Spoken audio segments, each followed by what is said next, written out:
this? I don't know. It's me. It's Amid the Ruins. It's a guy who makes Dyer wave music. It's Amid the Ruins.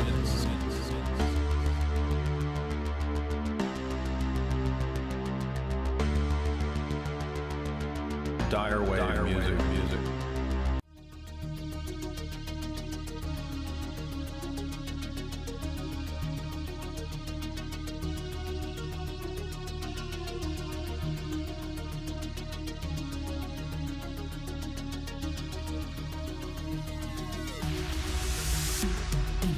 What I've talked about in probably 100 articles at JaysAnalysis is the implementation of the AI smart grid and the giant smart cities, which is what IBM talks about publicly building.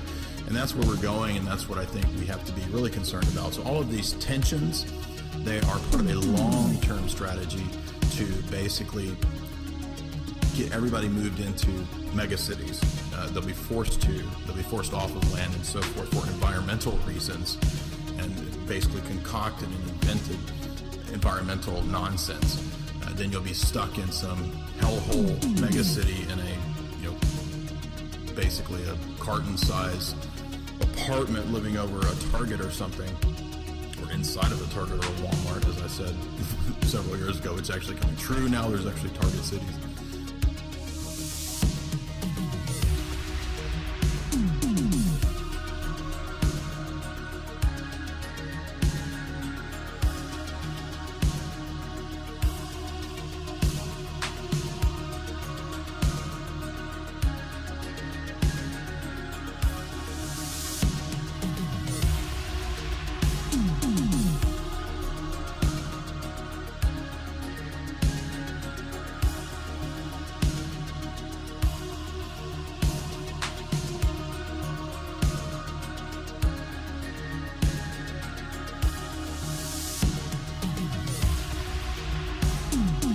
This is all part of the long-term globalist strategy. So, but to get there, you've got to have the constant clash, the constant alchemical blending and mixing and smashing together right out of Manichaeanism to produce the convergence, to produce the synthesis. And that's what's crucial in all this, and what is absolutely true from an alchemical, esoteric, philosophical, and geopolitical perspective, the fact the ruling elite seek to be post-human.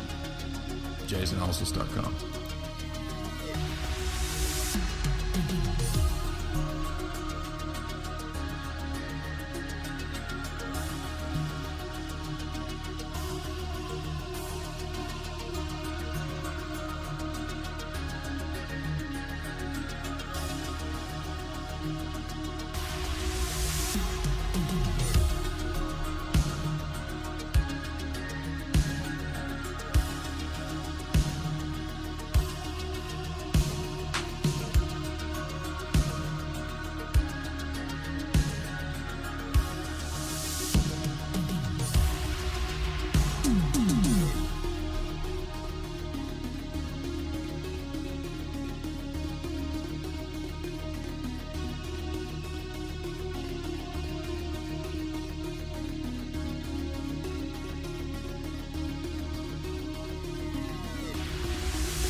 What's up, nerds, dorks, geeks, spazzes, and other such awful, horrid, hurtful terms? Well, that was a wild interview last night, wasn't it? People were like, why didn't you destroy him? Because it was just an interview, and I didn't know what he was going to say.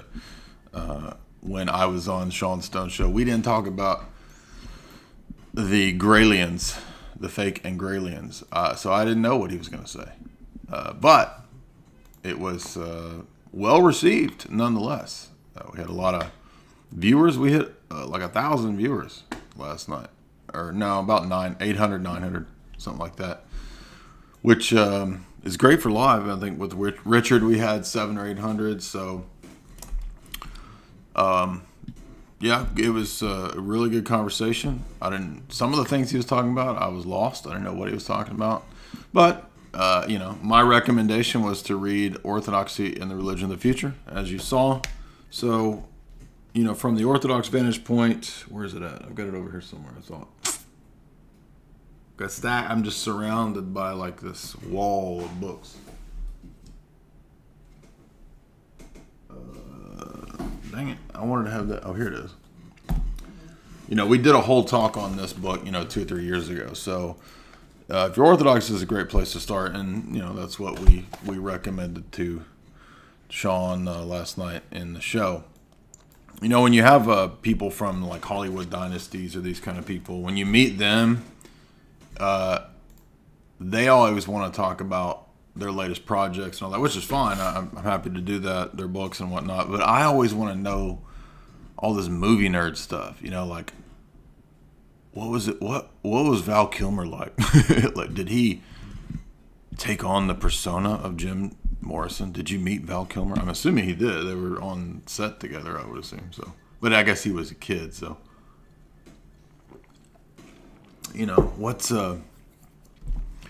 What's Al Pacino like in person? Right? This kind of stuff. So, but I've hung out with Sean Stone in person a few times. When I was on his Gaia show, we went to the bar and had a few drinks and chilled that night and talked to the other guests. And yeah, he's a really chill, just relaxed dude, and real smart guy, but. Yeah, so we don't have the same idea of what aliens are for sure, and that's what we're going to talk about tonight. And by the way, this is going to be Alien January, right? So I don't know what or who we're going to have on. Obviously, we're going to have Richard back on because we've got the Streamlabs fixed and all from a few days ago. I don't know Richard's view on aliens. I assume he thinks probably something along the lines of PSYOP. Richard, is not really interested in religious philosophy. So he may just have that one angle. In one book that I read kind of early on, when I was looking at this stuff for the first time back in 2000 and I forget what. Jim Keith's book. So his was the first MK Ultra book. I read Mass Control, which is actually a good little introduction to MK Ultra. And then, people have the whole story of Jim Keith. I don't know all the whole story, what happened to him, but he eventually got into some esoteric Crowley type stuff. So that's unfortunate in terms of the trek that Jim Keith took. But he did get pretty deep into studying UFOs and all this kind of stuff. And the one thing that I like about Jim Keith's book, Saucers of the Illuminate Confirmed, is that he doesn't restrict it to one thing, right? He talks about it being multiple different phenomena. And a lot of people who look at all this nonsense from the outside, they look at the alien thing as, oh, it's all this, right? Oh, it's all crazy people in the country that are drinking moonshine, hooting into their jug as they sipping on that moonshine sipping jug. Got a damn sipping jug, as our friend Theo Vaughn says. I had a damn sipping jug of damn moonshine, just a sipping jug out there, and I seen an alien. By the way, Theo Vaughn just put up a video about aliens, which I'm sure is pretty funny. I haven't looked at it yet, but so the media, right, for a long time would present this like anybody who, I'm talking about like back in the 80s and 90s, they would present it typically local media. They would go out and they would interview the most backwoods, just pitiful person, right? Like deliverance level person, right? And I'm from the South, so I can go down the road and find these beautiful and not so beautiful slow boys, right?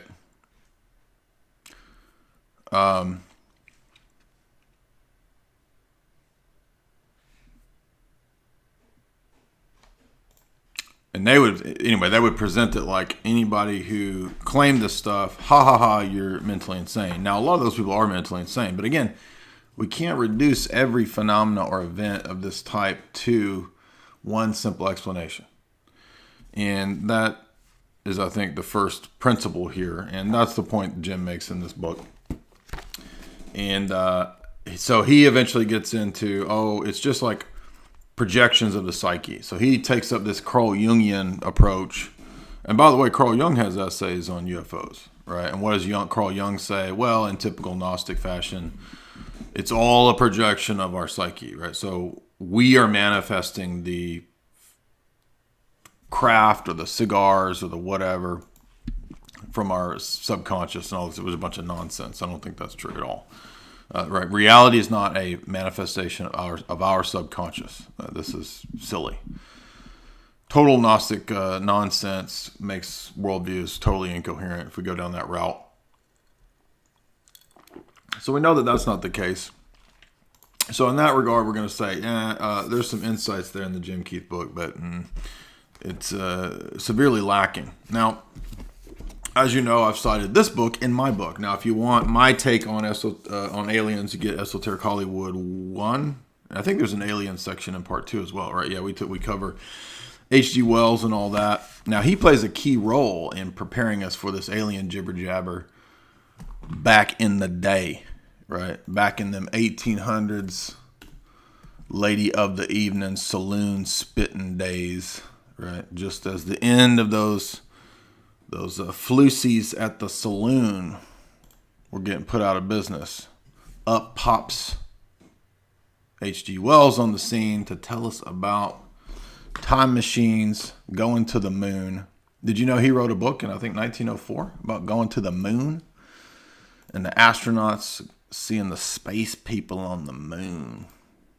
Don't it just give you tankles? Give you tankles in your tankler? Anyway, so we are going to talk a little bit about Mr. Wells. He plays so heavily into this. But we also want to be aware of this book, which is a good academic book, right? So I started surveying this from different perspectives. I also have, by the way, I couldn't find it. I've got it somewhere in all these stacks of books, the J. Allen Hynek report. And I think that has copies of MJ12. I've got some of those other goofy, pulp, like you get at like those little dime store, paperback tiny books about the UFO report and the truth about UFOs. I have a book that cites a bunch of Lawrence Rockefeller. Did you know one of the Rockefellers was crazy into all this alien UFO jibber jabber? I think it's Lawrence, right? There's like a weird brother, Lawrence. One of the weird ones they're all weird, but you know what I mean. He got really into UFOs and probably all a psyop. But then again, sometimes it's hard to tell when it's a psyop, when people really believe it. You know what I mean? And maybe it could be both, right? Anyway, so Lure of the Edge is good as a survey of scientific pursuit, religious beliefs, and the pursuit of UFOs, right? So it's about worldviews, Weltanschauungskrieg, worldview warfare, and how we determine our worldviews, right? And how, in the case of like Mulder, a lot of people want to believe.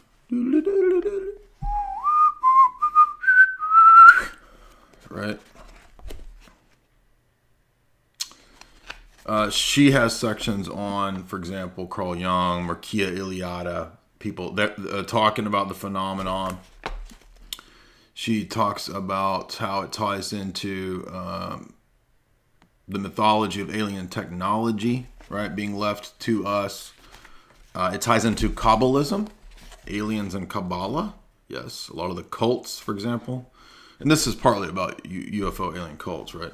They'll basically utilize Vedic principles, Vedic techniques, Kabbalistic techniques, syncretism, you know what I mean, right? And a lot of those ancient religions, right, you can see how they would tie directly into appealing to the gods.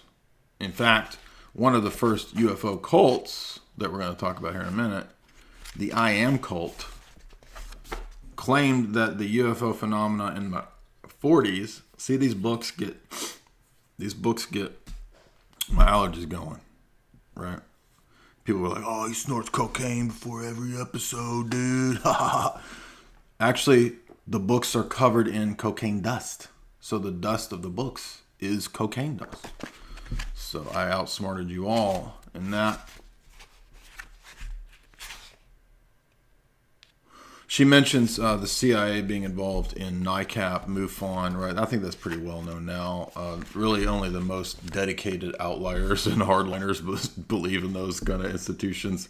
We know about Georgia Adamski. She's got a good chapter on Georgia Adamski and that being a fraud. Basically copied and pasted from a science fiction novel of the time. I forget the name of the novel. But the point is just simply that the more you dig into the alien phenomena, you can see all the footprints of intelligence agencies, cults, social engineering, mind control, and MK Ultra. We're going to talk about an arena that most people don't go into when they discuss this phenomena, which something I noticed a long time ago, which is that there's a lot of similarities between the alien phenomena, ritual abuse, and what we read about in MK Ultra.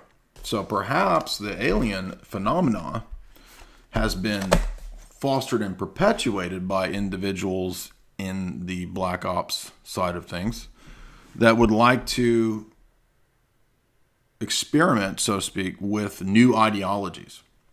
Now, we know, as I pointed out in many streams and from the Brenda Densler book, that on page 149, she discusses Arthur C. Clarke talking to the Brookings Institute, one of the top think tanks, right, to discuss the possibility of all Western and traditional Western, and by that she means Christian, right, religion in general, and specifically Christianity, being replaced and being destroyed.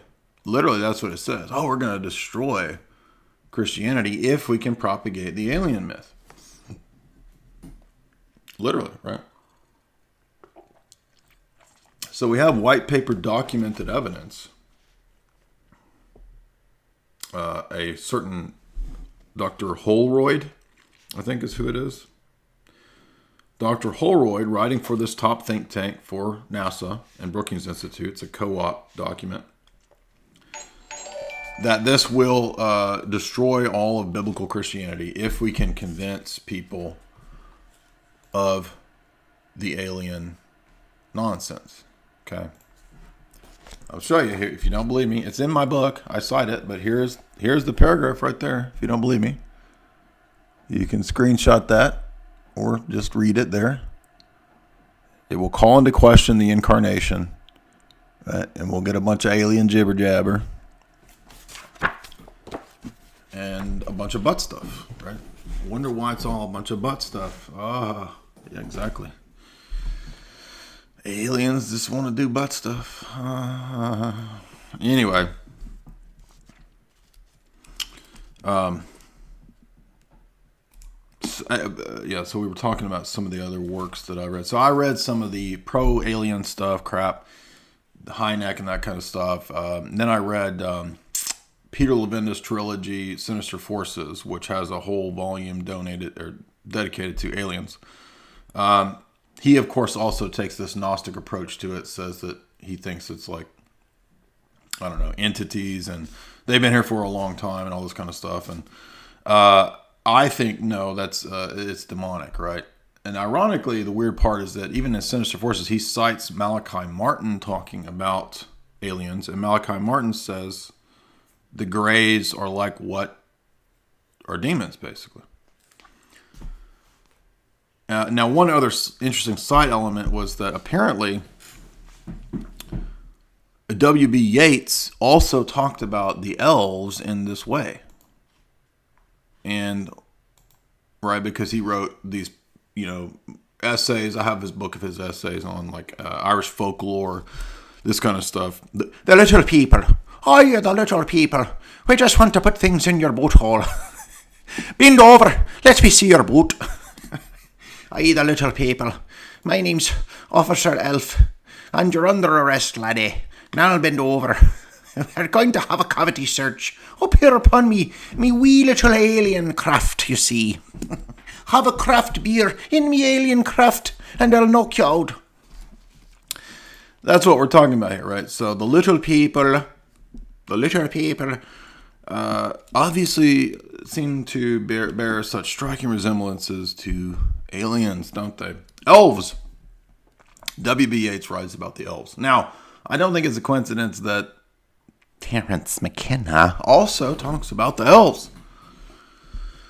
And I assume that I don't know a whole lot about W.B. Yeats. I've never really followed his career and his poetry and all this stuff, but I'm assuming that he probably did drugs of some sort, given that many of these so-called sorcerers and magicians like to get balls tripping out of their mind crazy on drugs. So I'm assuming that he was high, right?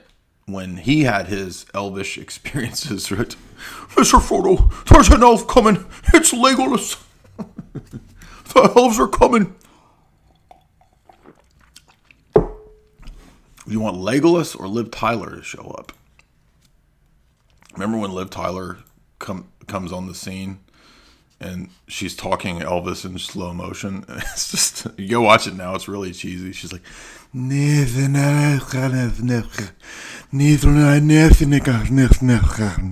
sounds like something in reverse or something. I don't know. Anyway, I just put an alien or an elvish blessing upon you all.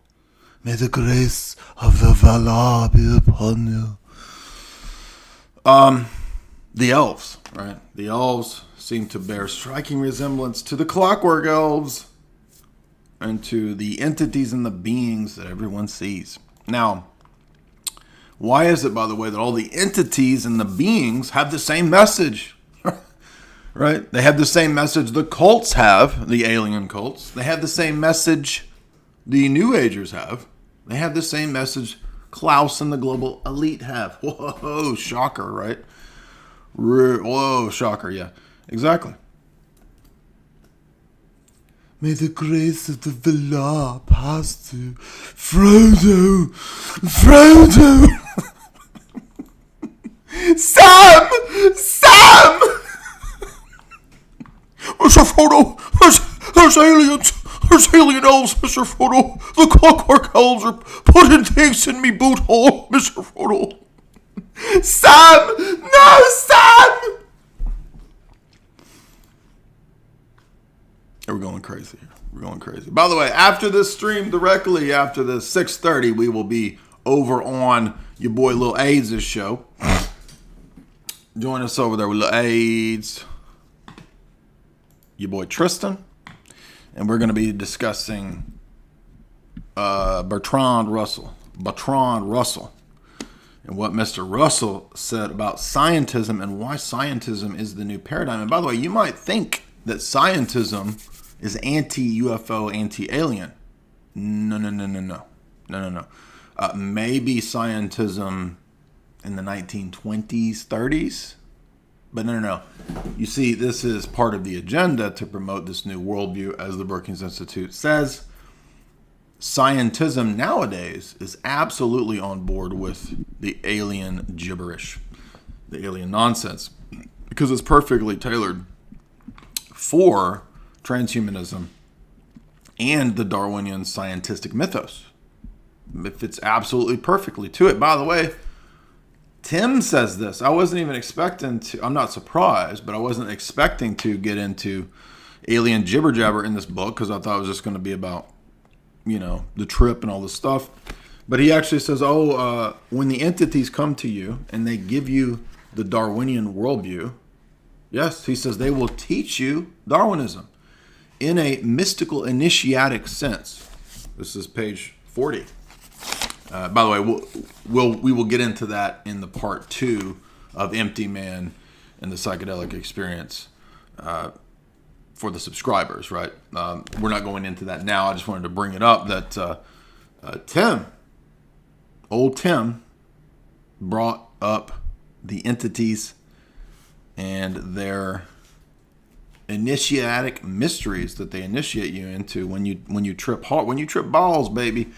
You go into that Darwin matrix, and the mysteries of nature and pantheism are infused into your psyche by the entities. Now, by the way, he says the entities show up and try to rape you and try to do all this crazy stuff, but they're good. Okay, so even though they're obviously doing demonic things, Tim says, go with it, bro. Tune in and go with it. Mr. Frodo, I dropped acid, and the Elvis aliens are trying to get into me boot. Go with it, Tim says. Tim would tell Samwise to go with it.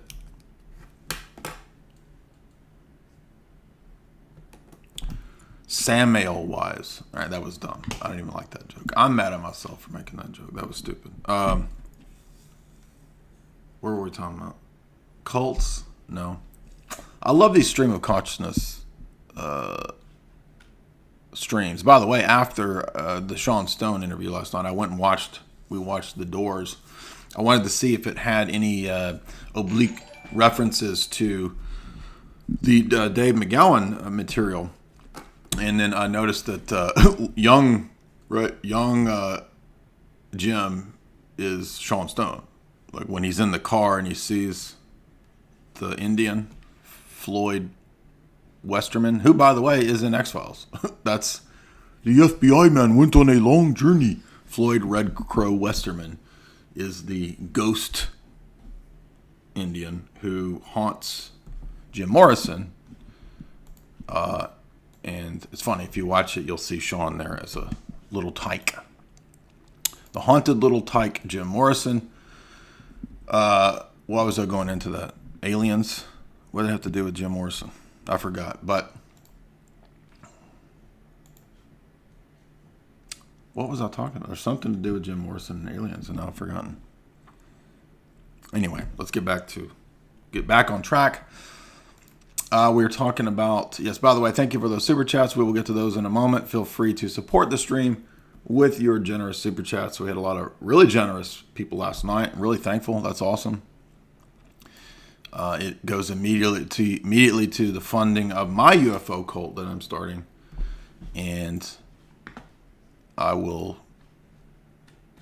deliver the channeled message very soon. I'll have to think it up first. Receive it first. Right? We're all antennas, man, and the entities speak to us.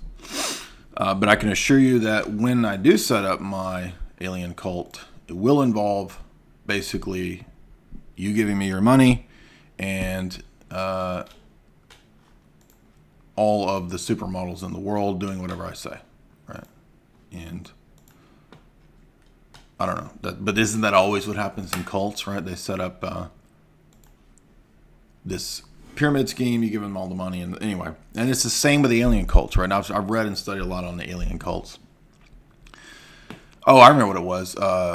Father Yod, that's what it was. So the psychedelic period, a lot of the people at that time were getting into UFO lore, right? A lot of these counterculture people.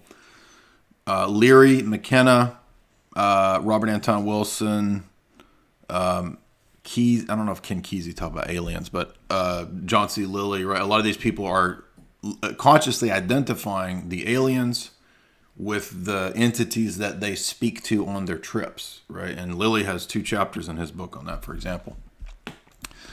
Now, I don't know off the top of my head if Aldous Huxley ever talked about aliens.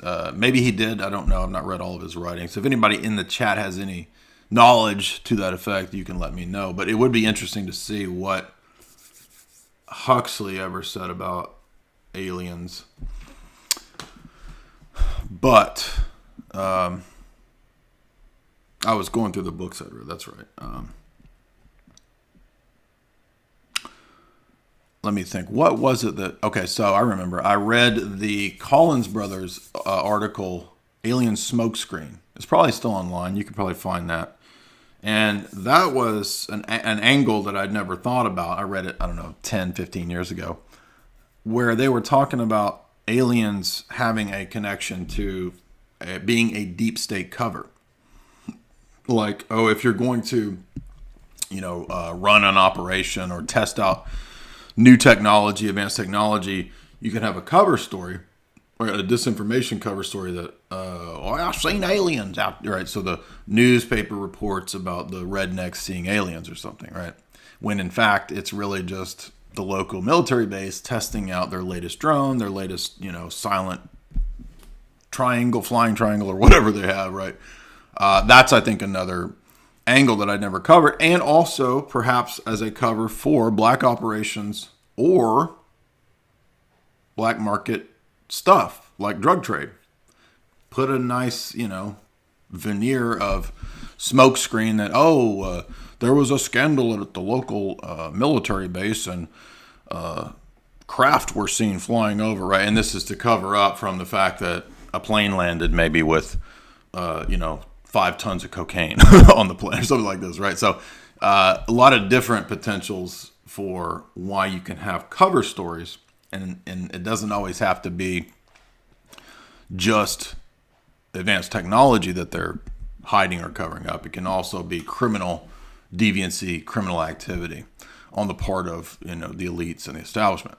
And now we know that there have been many cases around Contra. And there weren't, by the way, it wasn't just Mena, Arkansas, where the planes were landing. There was other cities that were part of that BCCI, Iran Contra, Coke network stuff. I didn't even know this until recently, that there was actually multiple cities where the drugs were being flown in, and they had a whole kind of network of how to distribute, right? It basically functions like a business, but it's a black market business, you see, and it produces a lot of liquidity. And anyway, that's a whole other story with like how that works. But so when I started reading that stuff, I was like, well, maybe there's actually a better explanation for this stuff in terms of, advanced technology, right? That's covered up by alien jibber jabber. So then I remember that's when I started looking deeper into economics, and I was studying that, a lot of this stuff that's going on in the global geopolitical sphere is obviously motivated by high-level derivatives trading, bubbles, scams, shadow banking, all this kind of stuff, right? So I got really deep into studying that back in about 2008, 7. Trying to learn more and more about economics, because as you know, everybody who grows up in normie America, you don't learn anything about economics. You got to figure all this stuff out on your own. And the reason I bring that up is that I started noticing more and more people who would talk about the kind of out there UFO stuff didn't have a very good explanation of how the world really works with economics. Most of the time, they didn't have a very good explanation of what's going on spiritually speaking. Everything would be interpreted through the lens of the aliens or this UFO jibber jabber, right? And that's kind of the point of Mulder, right? Mulder is blinded by the desire for aliens to be true, just in the same way that Scully is blinded by her skepticism for most of the early seasons of X-Files, right? That's the dynamic there for many seasons. Anyway, so I didn't have any kind of definite opinion on everything going on with the alien phenomena, but my worldview, my perspective, and how I analyzed it evolved over time to be more and more seeing it as something that's a psyop, right? And then let's see, what else did I read that was really? So I read the History of DARPA by Annie Jacobson. I read a bunch of the Global Elite books, and it's. I'm not saying that there aren't occultists or there aren't people who, John C. Lilly claims that, when he goes into the float tank and he gets ideas, it's because he's tripping balls and talking to these entities. And, when you read Leary and you read these other people in terms of the similarity between what the MK Ultra, LSD, psychedelic scientists are saying and the messages that they're getting, and my own experiences, bad trips and so forth, that is what happens. And then when you read about MK Ultra, so you start to kind of see, I think, a bigger, better picture that it's a multi-layered phenomenon and thing going on here. I don't claim to know all of it, obviously, but largely it's a lot of disinformation. It's a lot of BS, a lot of black ops technology, a lot of engineering and doing experiments on crafting and concocting worldviews through social engineering, a lot of covering for black ops type stuff. And yes, there is, I think, a spiritual, demonic, deceptive element to it. So I think all of those things are involved. But anytime there's a, let's say, specific UFO incident, the orbs that people see and do videos of, the silver sort of look like morphing ones, right? These kinds of things. I don't know what those are. I don't think it's plausible that every video that I've watched, since the beginning of YouTube, all the way back to E-Bomb's world, is every video photoshopped and faked? That doesn't seem very plausible. I mean, there's countless videos, countless people who've seen strange aerial phenomena, right? Namely, these sort of the floating orbs. Now, that could be things like the what do you call them? Like the Chinese lights, where you light you light a little blimp and it floats up, like on a birthday or something, right? Sometimes it's that. Sometimes the cigar ships are blimps, and people are idiotically thinking that a blimp is a UFO ship. Sometimes there seem to be these things that dart around that defy the normal expectation or explanations. I read Jim Mars's book, though, for example, back when I interviewed Jim Mars. It was one of the first interviews that we did. I was open to the different possibilities as to what was going on here. And I don't agree with Jim Mars's alien agenda conclusion. I mean, he promotes a lot of the alien stuff. But one thing he did say that I thought was interesting in that book was that he was talking about the orbs and what he thought that they might be. And he's like, it's like an advanced version of a drone or technology that the aliens have. And I'm like, then why wouldn't it just be an advanced type of drone that the local base has? Like, why does it have to be something alien, right?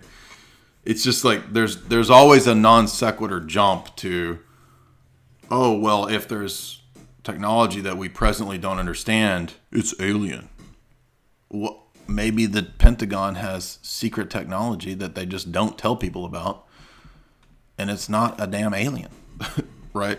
And they're testing this out and perhaps even promoting the alien agenda mythos narrative with a lot of scams and fraud and hoaxes like crop circles, right? To foist this agenda. I mean, all the crop circles are all a bunch of esoteric jibber jabber symbols anyway, right?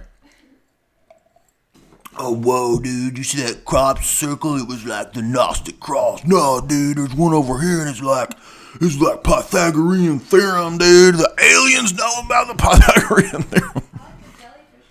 Yeah, they make a big jellyfish, right? Now, I know that many of those are people out there doing them in the field. I know all this, okay? But some of them look like they're really elaborate, and it's a little much for overnight. And I've seen some interesting videos where it appears that the orbs create a crop circle. Now, again, unless those videos are staged, which they entirely could be. I mean, we've had CGI since the 90s. It's entirely possible these are staged. It could be the case that the Pentagon or Deep State or people who are doing these kinds of things, PSYOPs, duper's delight within PSYOPs, right? They are intentionally using these orbs or these advanced drones, I guess you could say, to create the crop circles. I mean, is that not possible? Like, I mean, we have, drones that fly around that you can buy at the gas station, right, with cameras. is it not conceivable that 20 years ago they could have a drone that, like, I don't know, cooks a circle into a field? I don't know, right? So, I mean, that's typically my take on that, is that the more that I would read kind of the pro-alien people, the more it seemed like these are just not logical and coherent explanations. Now, sometimes there are phenomena and events, I agree, that I don't have an explanation for, right? Some of the videos I think are interesting and compelling that I don't know what that morphing orb is or whatever, right? But that doesn't necessitate me jumping to the conclusion that it's our space brothers or some nonsense like this, right? It's entirely possible that the morphing silver-looking ones, or that they're just something else, like somebody's freaking balloon they let loose. I don't know. If you look at the smoke rings, right? I mean, you can rent a damn machine that makes those smoke rings. And 2 or 3 years ago, there was all these videos going around like, alien smoke rings, portals, dude. No, it's not a damn portal. It's a smoke ring machine that you can rent for like $50 for parties, okay? So not all, but a lot of this stuff is just total bullshit, right? Just obviously nonsense. But I will admit that it does look like some of those crop circles are at least made by something overnight that is advanced technology. But that doesn't convince me that it's anything to do with aliens, right? And by the way, it's like, the symbols that they always do in the crop circles, it's like platonic solids or, esoteric occult symbols. Oh, this flower of life, dude.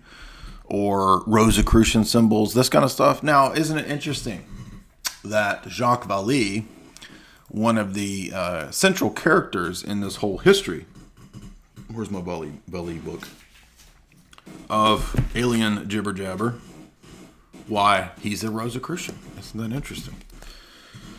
That's the thing, is that the more that, and I don't know Jacques Vallée or any of these people. I'm just saying, like, the more that you read these people and their accounts and their books, the more dubious a lot of this stuff gets, and the more you see that they're involved in these different cults and these different esoteric secret societies, and it becomes very difficult to trust a lot of these people's accounts. That's what I'm trying to say. So it's almost like you're constantly weeding out, wheat from chaff when you're reading the proponents of it, even though Vallée says that they're not space aliens. He says they're interdimensional entities. And he says something like, I forget, he says we're witnessing a puppet show and we're being deceived. He says something like that in the book. And I'm thinking, okay, so hint, hint, you're being deceived because the people behind this psyop are deceiving you, right? They're controlling these puppets, aka advanced drones or something like this. Now, again, I'm not saying that's the total explanation. I don't have a total explanation. And I want you tell me what you think. You tell me, what do you guys think the orbs are? And by the way, most of the time people have really good, pretty rational, logical explanations for a lot of these things. Not always, but most of the time. What are the orbs? Are all the crop circles staged and made by things? And what are the morphing things? And what are the ones that dart around? By the way, I'll give you another, my own personal experience around this time, around 2007 or 8. I've never seen anything alien or whatever. But I'll give you an interesting thing I did experience one time. Outside of Nashville, there was an area called Natchez Trace, which is kind of a old, Indian trail type of thing. And there's like a famous bridge and stuff that's over in the area. It's a really pretty area. And I remember one night I was coming back from my girlfriend's house many, many years ago, 2007. And I saw these lights that were, kind of slow and hovering over this very wildernessy area, right? This is not a heavily populated area. Natchez Trace is very wilderness. But it has houses here and there. It's not super, super country, but it's pretty country. And now you could tell these were not anything out of the ordinary. They were just drones. However, if you remember, back in 2007, Alex and different people would talk about drones and how drones were surveilling and this kind of stuff. But most people didn't know or weren't aware of the fact that, like, there's drones already surveilling. Okay, that was going on back in the mid 2000s. So I was like, okay, I guess, because it had a blinking red light, right? I mean, obviously, alien crafts are not going to use freaking FAA red blinking lights to notify, that they're like a man-made craft, right? But here's the interesting thing about this drone. This is the whole interesting part of the story. I would keep seeing these when I was driving back from Nashville to my house over a period of many weeks, right? And I was like, what are those? Because they're not airplanes. They're not helicopters. Because they would fly low and they're really, really quiet. That was the interesting part.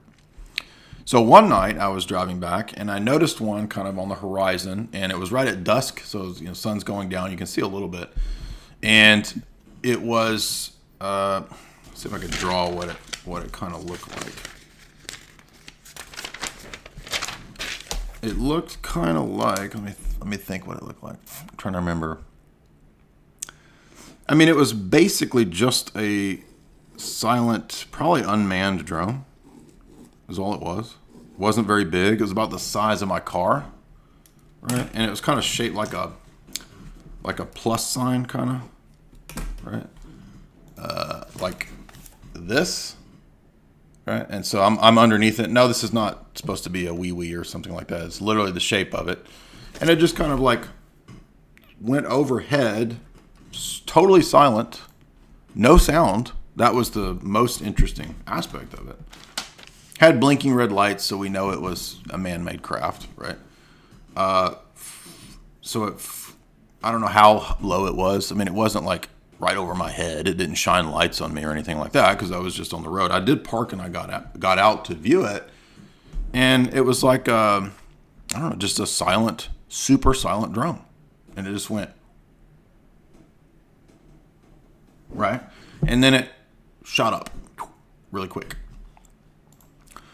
So, at that time I realized, well, if I was like drunk or if I was on something and, I was out partying with my friends out in the woods and I saw that, I might think that was an alien craft because it was super quiet and it shot off into the sky really quick, right? But it wasn't. It was just a drone. Now, we have multiple, bases like Fort Campbell and these kinds of things that are in the vicinity of Nashville. So there's nothing surprising about if you're in the vicinity of a military base like Fort Campbell or something, airborne division, hello, they're going to have drones, right? At the time, I had a friend who was in the military, and I told him about it, and he said, he says that we do have these kind of high-tech silent drones, and he says they have a lot of kind of mobility of like where they can take off directly up and like go like this, like So this is what he confirmed, that it's basically just a silent drone. Okay, it's not an alien. So that's my one UFO experience, right? It was obviously some kind of drone. Now, since 2007-8, we've had countless, news reports. It's all public information now that, there's drones everywhere, right? You can go buy them now, right? Silent drones. Maybe you could buy them in 2007. I don't know. I wasn't into drones at the time, but if it was somebody's silent drone, it was very expensive at the time. If it was a private thing, I don't know. But yeah, and by the way, there's already, like, I remember one time a few years ago, I was driving back from filming a show, many hour drive, and I would see signs everywhere. I'm sure you guys have seen these, right? They say speed enforced via drone. So they're already sending people tickets and enforcing speed limit laws via drone surveillance. Yeah, exactly. Well, they were doing drone surveillance in 2007. Now it's just normalized. So there we go. That's my one fake UFO experience. Nothing supernatural or weird about that. Totally explicable in terms of basic surveillance technology. And by the way, drones go back to Vietnam, right? Annie Jacobson, in her book, History of DARPA, she says they pioneered using drones in Vietnam. Yes, I understand that most drones are not silent. I'm just saying that that was the interesting element of this drone, about the size of my car. It was totally silent. You couldn't hear anything. So anyway, before we move on to Tristan, we're going to be over there with Tristan, but I want to talk about some of the alien cults, and I think the cults lay out the model for the problem with this whole stuff, all this nonsense, right? If we look at somebody like Kenneth Arnold, right? So he's this pilot who first sees flying saucers in the 40s. Right around the 40s, we have this outbreak of 800 plus cases of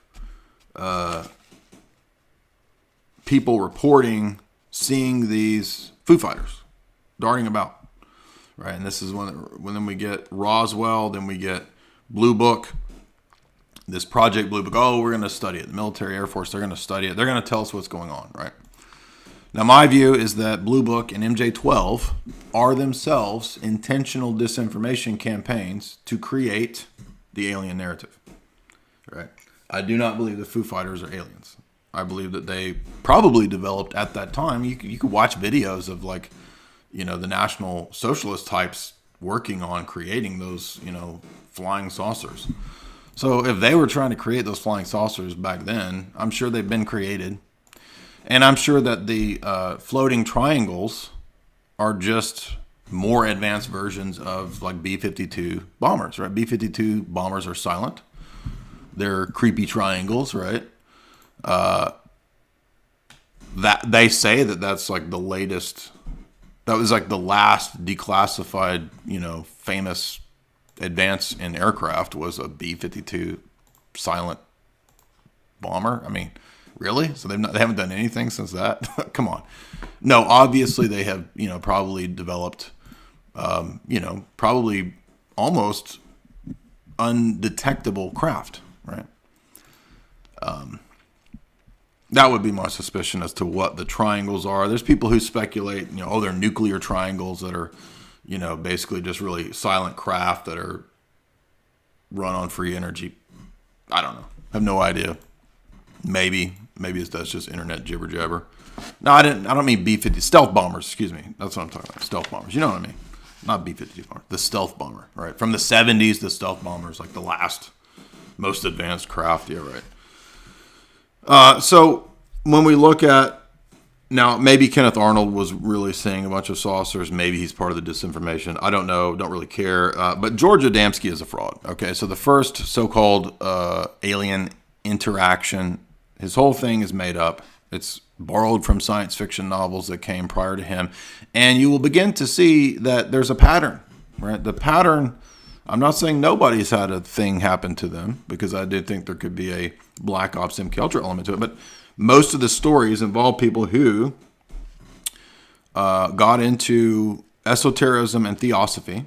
The beginning of these people into the alien stuff, whether it's Adamski, who was into theosophy, or who's the other guy? The guy that starts the I Am cult.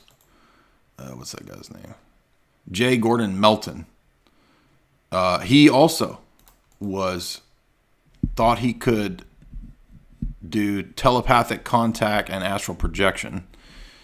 He puts this picture up of Saint Germain, another famous fraudster, right? And claims to have been abducted and claims to have been chosen to start, J. Gordon Melton is the writer who identified Guy Ballard as the beginning of the alien cult. Excuse me, I misread that. I got my guys mixed up there. So Guy Ballard and his wife create this cult.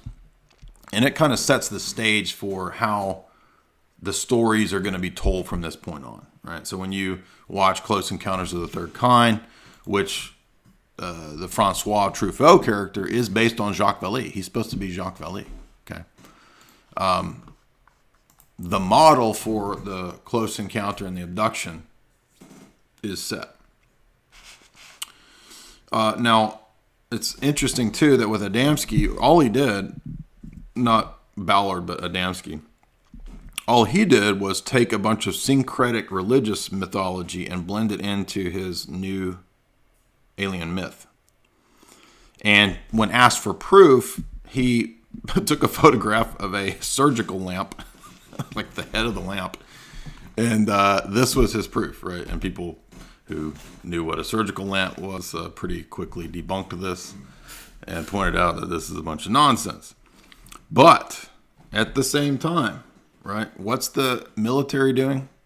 They are putting out this story that we don't have any explanation of the hundreds of UFO sightings other than that they are weather balloons, right? This Roswell stuff. And Roswell is just such obvious bullshit, right? I mean, the guy's standing there holding a piece of tinfoil, and I'm supposed to believe that that proves that an alien ship crashed. So aliens have the ability to fly here light years from other galaxies. And they are interested in cows and butt stuff. That's really all they want to do. That's why they're here. But their ship crashes and it's made out of tinfoil. I mean, dude, that's like a PSYOP 101. Obvious bullshit, right? Obvious, okay? And then when we look at other famous cases, Betty and Barney Hill. Oh, they were abducted and talked to the reticulans in 1961, the Zeta reticulans. And what do they see? Well, it just happens to be the same phenomena and experience of the previous abductees, right? Whereas before, Adamski had said that he met with the Nordic aliens. The Nordic aliens. Oh, they were Nordic, right? Well, I wonder if that was because he was reading Theosophy, right? Blavatsky. Betty and Barney Hill. Oh, no, we saw grays, right? Well, we were taken up in flying saucers, and we met the grays. Now, at the same time, 40s, 50s, what does Hollywood do? Hollywood goes crazy with the alien myths and stories and endless, I mean, right, if you remember all that campy, cheesy 50s stuff, it's just, they just go nuts, right? There's just endless alien movies. And it's never stopped. Never stopped. 70s to now, there's a new alien piece of crap movie every week. I mean, you could never in your life watch all of the alien garbage out there. It's endless. But it's quite obvious, too, looking back, though, on Betty and Barney Hill, that their whole story is gibberish, nonsense. And then we start to notice the pattern of, again, the cults, right? Why are all of these people chosen? They're chosen. Oh, you're special. You're special. You are the one. Guy Ballard and he's chosen to start the I Am cult. He says the gods have landed. The Aetherius Society. Right? George King, 1955. He sets up a UFO society dedicated to promoting this stuff. It is the first and most enduring of the UFO cults. Aetherius. And then right around this time, the Raelians. I included the Raelians in my book. And what I wanted to note here is all the way to Heaven's Gate, the Order of the Solar Temple, Urantia, dude we just talked to the other day, Mike. These are what are called exotheology cults. What is exotheology? Exotheology is the taking of the biblical motifs and stories of redemption and fall, the one God or whatever amongst the pantheon of gods, henotheism, and placing it in the context of a space opera, space drama, space narrative, right? Oh, you see, the Bible is not really about one God, the God of the Jews, the God of Israel, and the fall of man, and the Ten Commandments, and then the coming Messiah. No, the Bible is actually a coded Gnostic story about exotheology, aka the ancient aliens, basically, right? Ancient aliens.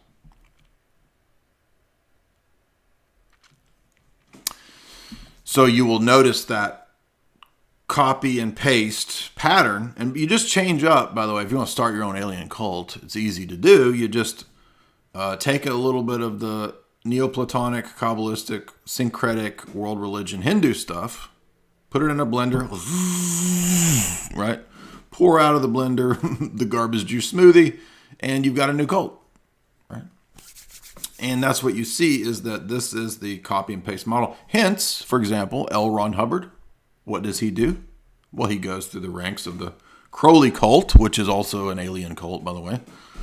An entity-based invocation cult, Lamb, right? Crowley's so-called thing that he interacts with and invokes. Well, it just happens to be an alien. No surprise there. Looks just like an alien. And that's because they're just copying and pasting the same model.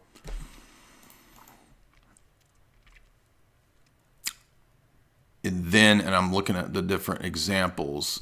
Space opera. Yeah, exactly. Whether it's Xenu and Scientology, or whether it's we actually did. I didn't know this, but even Jim Jones, Jim Jones's thing had this element of space opera. Right? There was an exotheology element to Jim Jones. I didn't even know that until we did that interview with that guy 5 or 6 years ago on Jim Jones, which is still on my channel, by the way. You can find that. But then if we go through this list, right, whether it's all the way up to Heaven's Gate, so let's look at this. And half of these I've never even heard of. There's just this plethora, right? There is the Brotherhood of the Seven Rays, okay? Charles Laufhead and Dorothy Martin. It's always some dude and his ugly wife, by the way. Like his very homely wife that start these stupid alien cults. In 1953, he starts the Seekers. George King starts the Aetherius Society. Again, these are two based on Theosophy, right? Blavatsky and her syncretic cult. Billy Meyer, which is interesting because this is a 1975 alien cult, and that's the name of the guy in the pilot of X-Files, right? So they took that from this German name I can't even pronounce.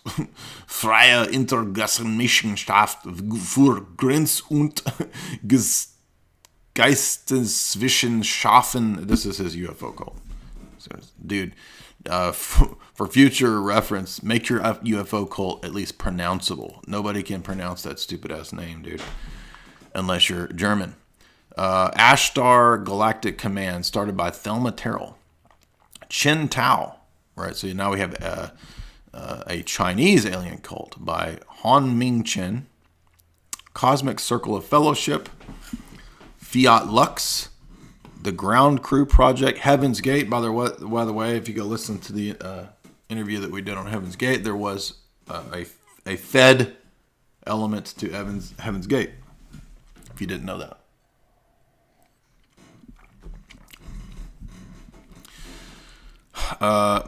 Did you know Nation of Islam is an alien cult? Go look up Louis Farrakhan's talks on the mothership that's floating above America that's going to rapture Nation of Islam. Yes, that is a completely made up, hokey, insane alien cult. Let's see. Order of the Solar Temple. That's a weird one too, because that one has some direct dark occult satanic stuff going on in it. It's a pretty famous case if you don't know about Order of the Solar Temple. I think I mentioned it in Esoteric Hollywood too. The Raelian cult. That's right. Jamie and I did a show on cults, and we did include Solar Temple in there as well. Now, Rael comes up because they are crucial in the promotion of the cloning mythology, right? And it was started by this millionaire race car driver, a French millionaire race car driver who decides he's been visited by aliens. this right? We get to get Sneck on here to ask him about the Ray aliens. Yes, this is the one of the best. This is one of the best race car drivers in the history of NASCAR. Now he begins to start his cult. Oh, it is nothing but a bunch of Gnosticism. You see, that's my Sneck impersonation. Then we get Scientology. We all know about L. Ron Hubbard and Parsons and their whole thing, right? But don't forget, even though it's not on here, Crowley's thing is an alien cult. Unarius, it doesn't mention Urantia, but I mean, if you read the fact that Urantia's mythology is that there's 700,000 space beings and Jesus is one of the space beings, I mean, that's an alien cult, dude. Yeah. Oh, wait, here it is. Actually, Urantia is mentioned as an alien cult. Falun Gong, really? Wow, I did not know Falun Gong is an alien cult. I'm not surprised though. And by the way, of course, the list of these, and I'm sure there's many, many more. The list of these doesn't tell you about the intelligence agency involvement in these cults, but it's not very hard to figure that out, right? Anyway, so now we did a show with Isaac, and Isaac has a book out, by the way, on aliens that's worth checking out. I don't know all of Isaac's takes, but we will have Isaac back on pretty soon to discuss what he thinks about this phenomena. We're talking about it as to set the stage, as I said, for Alien January at JaysAnalysis. We'll be covering many more of these things. We're going to be watching more of I started watching the Stan Romanek UFO documentary. This is a really popular UFO documentary. I think this is another one of these Bob Lazar bullshit stories, right? Now, I did a whole stream on contrasting the Bob Lazar tale and documentary with Mirage Men. As you know, we fall on the side of Mirage Men, right? A much better, much more coherent explanation of a lot of what's going on in the UFO phenomenon. Doesn't explain everything, but a lot of it. And it's all about how the Air Force intelligence are deeply involved in this disinformation project of the alien nonsense.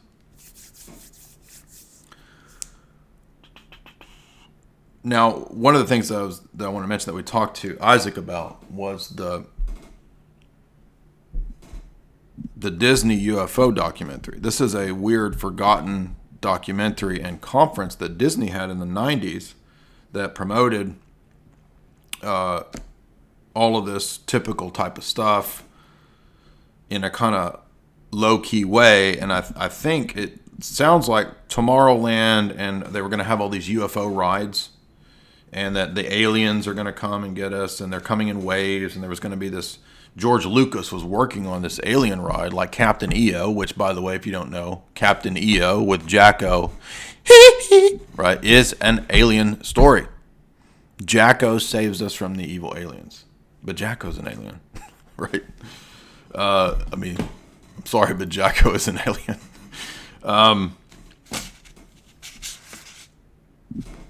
Remember, and we covered this too with my analysis of Disney over the years. Disney was set up. The CIA helped Walt get that land. It's its own city-state. It has its own laws and constitution. I'm not making that up. A lot of people think I'm making that up. They don't believe me when I say that. Go look it up. And that's because it's its own country, like the Vatican city-state. It has its own constitution, its own police force. It's a obvious like mind control thing, obviously, right? And so it makes perfect sense that not only would Disney be involved in the promotion of the coming smart cities through Epcot. That's what Epcot's all about, and it always has been. The city of tomorrow. That's what it is. It's a smart city, and they've been promoting that since the 70s, right? Whenever they first built. I made a whole video on this. And so it's only natural, only to be expected that Disney would also toss in this whole alien crap, promote it.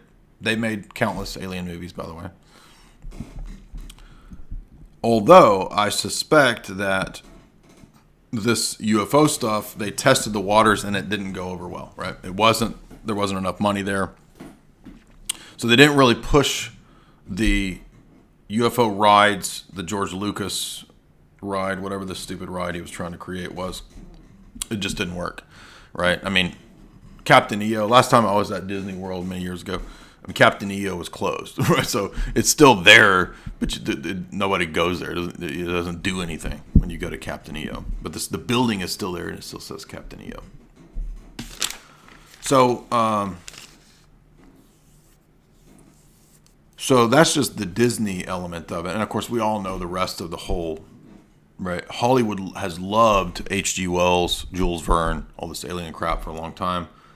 Who's the guy that does the John Carter of Mars? It's on the tip of my tongue.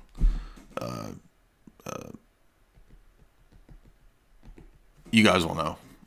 I've never read the John Carter of Mars stuff, but you can see that even in the late 1800s, turn of the century, they were really promoting the science fiction narrative to be a way to give a new grand narrative. And they knew that fiction has a much better way or method to it for promoting ideology and propagandizing people than the faction, right? The so-called facts in the mainstream news and media. Now, did you know, and of course, shout out to our rest in peace buddy Chris back in the day.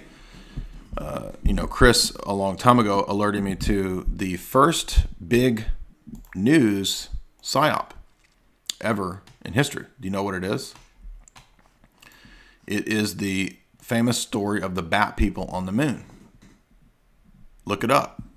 The first great news hoax in the history of the world, like I think it was the turn of the century, 1890s, 1900, was a Chicago paper.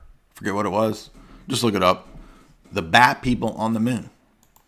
And because this respected mainline newspaper at the time reported that we found bat people on the moon through a telescope, and they have their own little bat societies, and they're running around eeking and right, doing their bat things, people believed it because it was in a paper. And guess what? Oh, it was all BS, obviously, right? There are no bat people on the moon. But enter our master propagandist of his day, probably the most important person in the history of propaganda ever. People think, oh, Edward Bernays. No. Edward Bernays, dude, he was nothing compared to the master himself. Now, yes, you could go back to the Jesuits and the Vatican. They were really the holy office or the propaganda of the faith, right? Who was the first? Our buddy HG.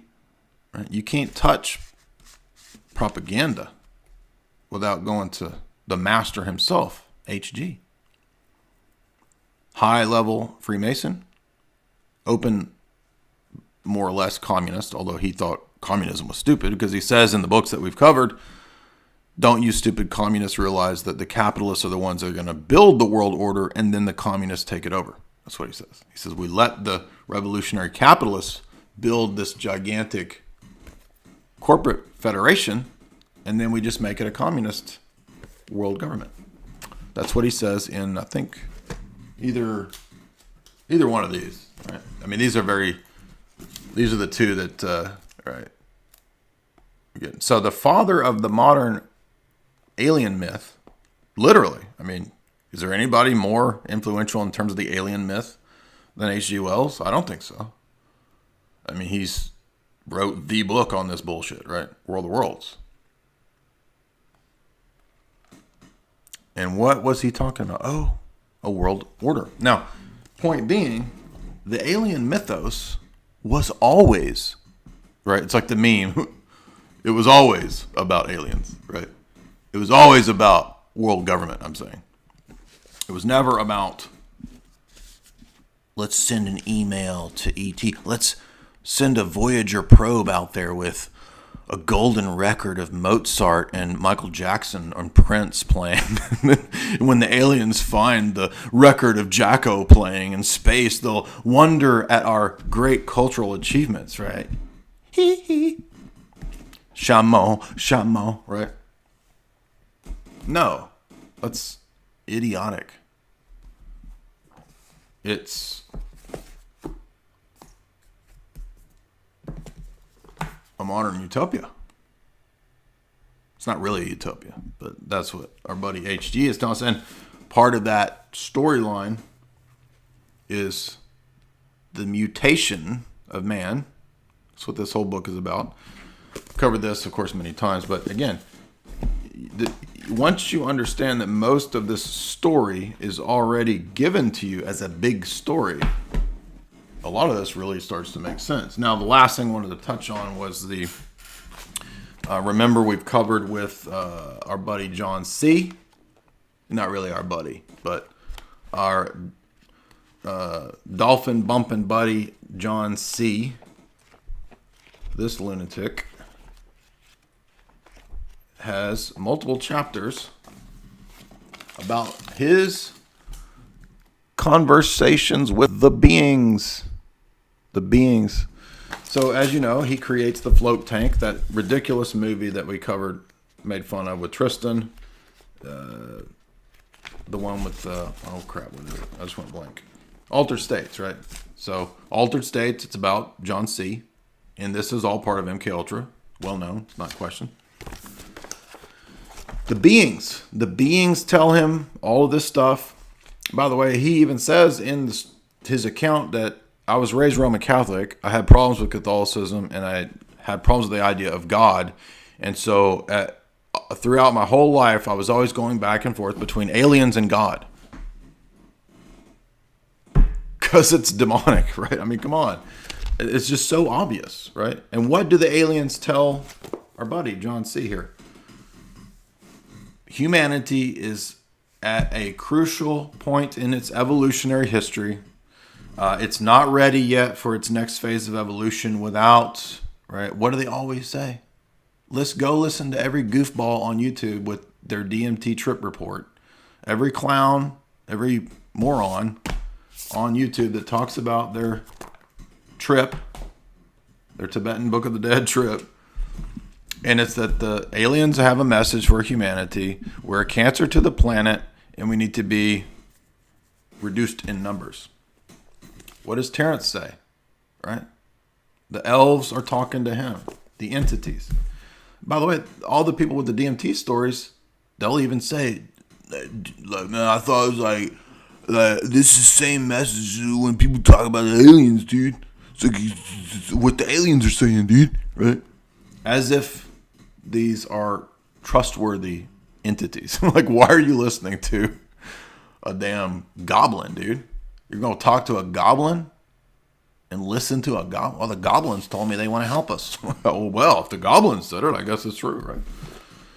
But the point also is that there's a clear similarity between the experiences of the people who have the bad trips, the bad DMT trips, the bad acid trips, the people who describe their MK Ultra testing and experimentation and experiences, right? Go read Operation Mind Control stuff. They prodded me. They put things in my bum, right? All this kind of stuff. Oh, they did this. They put a chip in me. They drilled into my head. They did this, right? They gave me acid, right? And when you hear people's stories about the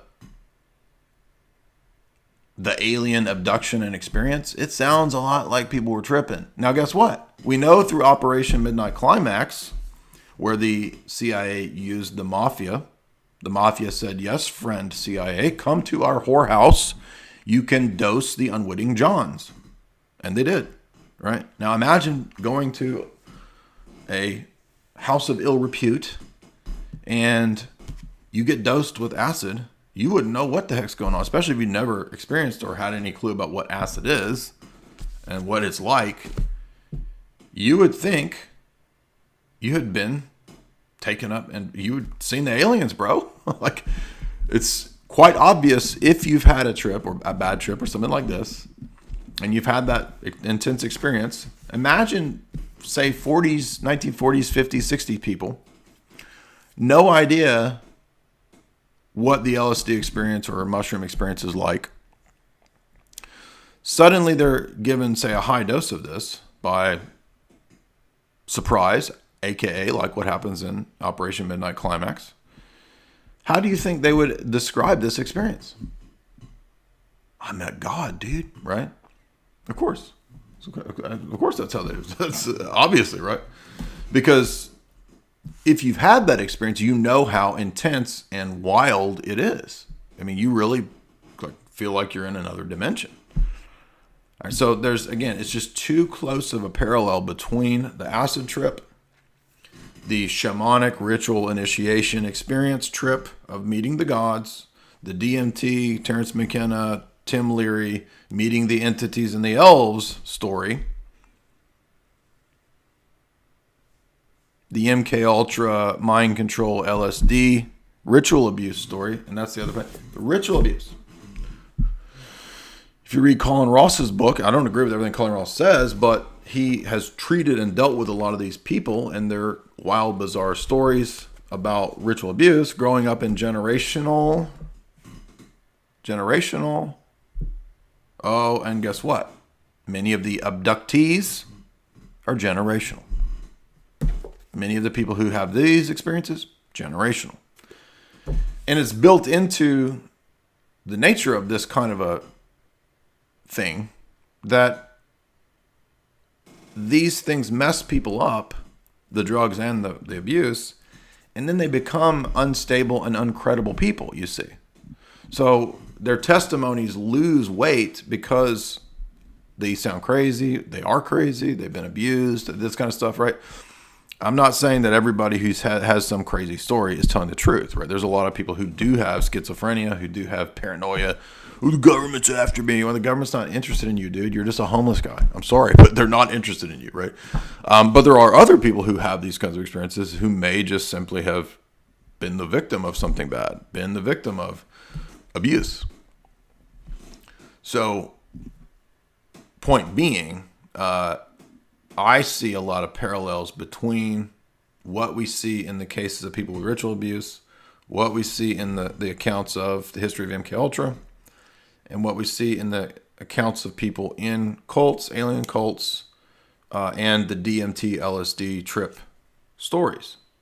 And so what do we get? We get, by the way, similar stuff with sleep paralysis, right? Oh, I was in sleep paralysis, and then an entity walked into the bedroom, blah, blah, blah.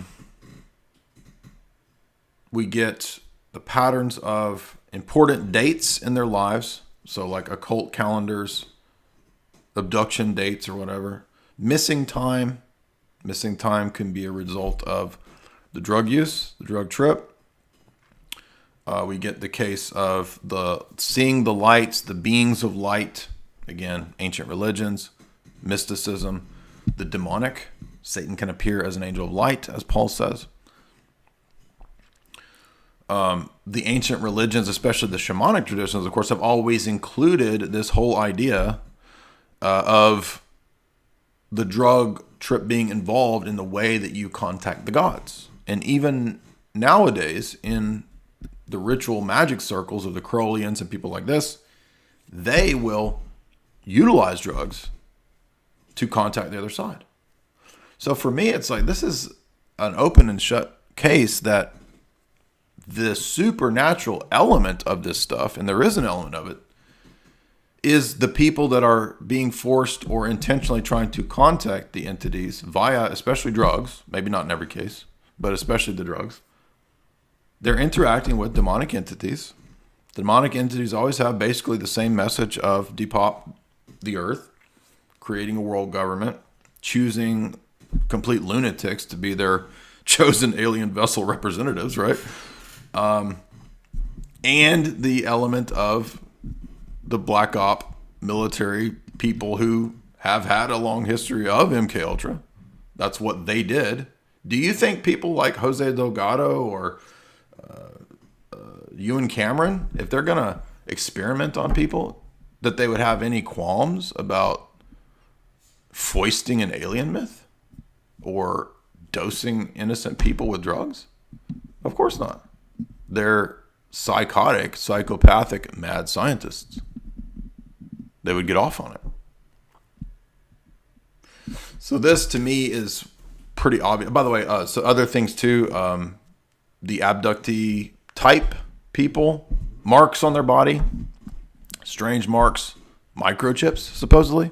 Well, it just so happens that MK Ultra includes microchips. MK Ultra victims, abductee victims, satanic ritual abuse victims oftentimes have marks on their bodies, tattoos, strange burns or whatever, branding, right? They've been branded, Nexium stuff, you see? Why are we always seeing the same patterns, the same principles, the same types of dark things going on? Now, a lot more could be said. There's a whole, treasure trove of craziness in regard to all this stuff. We're not going to, that's the basic outline of the approach that I take, right? Now, does that tell me in every case what's going on? No, I don't know. I don't know in every specific case. I don't know. So I was going through some of these famous abduction cases, right? I was watching videos about the Falcon Lake incident in 1967 in Canada, right? The Roswell of Canada or whatever. Do I know what happened in that case? No, I have no idea. But I have the basic outline here of this is what makes the most sense, right? The explanation that I've given. And by the way, it's not just my idea, right? When I went and later read this book a couple years ago, which we did the whole video talk on this, why Father Seraphim Rose says everything I say. So I had come to these conclusions before having read this book. And so I know I'm on the right track. I'm on solid ground if I'm just repeating the kinds of things that he says in chapter 6, right? Chapter 6 is about the so-called signs in the heavens, right? This deception. And he goes into the promotion of science fiction through Hollywood. He goes into the Kenneth Arnold and George Adamski BS stories. Goes into the celestial hierarchy, the fallen angels, right? So it's all these things, right? But it being all these things doesn't always tell you in each specific case exactly what's going on. But that's what confuses people. And humans have a tendency to want a one-size-fits-all explanation for everything, right? So if, for example, the military is involved in this to some degree, or Black Ops, then it's all that, right? Or if there is some unexplained phenomenon, it's all the unexplained. No. Obviously, life is complex. There's multiple facets, and there's multiple facets to this thing. But as we can see from, I think, what I've laid out here, when you read the stuff that I'm talking about, you see a consistent pattern. You see the manipulation of the creation of religions and worldviews, cults. Pretty open and shut to me. So that's my take on it. Next up, I'm going to hop on over a little bit late here. Hopefully a little AIDS isn't mad, but I wanted to get through all my notes tonight to kick off Alien January, calling out the alien BS and deception, and preparing for the next several streams where we will tackle a lot of the UFO propaganda, the documentaries. We're going to tackle H.G. Wells, the fiction. I've never covered War of the Worlds, so we're going to cover that book. Probably the most important alien book. We'll probably talk about Childhood Zen, although I did do a video on Childhood Zen. We should probably talk about V. V would be very relevant right now, right? Both the original series for Stabbies. Yes, if you watch the old Mark Singer V, Stabbies come up. And the new V as well had some interesting insights. In fact, when the new V series was on back in 2007, I watched that whole thing. I thought it was actually pretty good, right? It's a variation on Childhood Zen. That's okay. We'll probably talk about Childhood Zen too, the book, right? Because we didn't cover the book, we covered the TV show, which is also good, right? And ironically, Childhood Zen is basically saying what I'm saying. Even the alien promoters at times will tell you it's demons, dude. Right? I mean, Karelin is a demon. He shows up and looks like a damn demon, and people still can't figure out what's going on. All right. So super chats, and then I'm going over with your boy Tristan.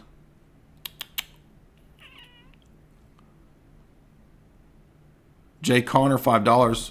Why come I'm in Utah and all the women here have green eyes? What's wrong with green eyes? Do you think ETs live in Utah? Well, there is an interesting... There are a few places like that Skinwalker Ranch, right? Doesn't that have a history of Freemasonry and Mormonism and people talk about, you know, UFO sightings, so-called, out at that Skinwalker Ranch. I think there was a recent documentary made about that too. Now, again, I'm not saying that the aliens are real, right? But there's probably something going on there with that. But I don't think the women in your town are aliens, bro. Jay Connor again for $3. Have you read Kyle Odom Manifesto? No. I don't know who Kyle Odom is or his manifesto. Is this an alien thing? I don't know what that is. But anyway, so thank you guys. We had such generous donors last night. I will allow you guys to be stingy tonight. It's okay. I still love you. If you would, be sure to hit like and share.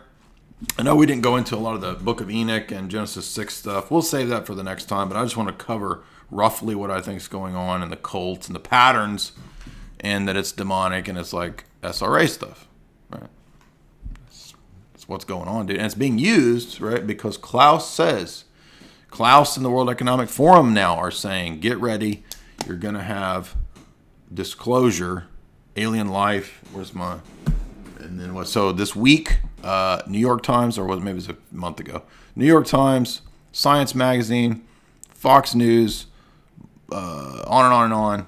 They're all talking about giant disclosure of UFO documents coming in the next year.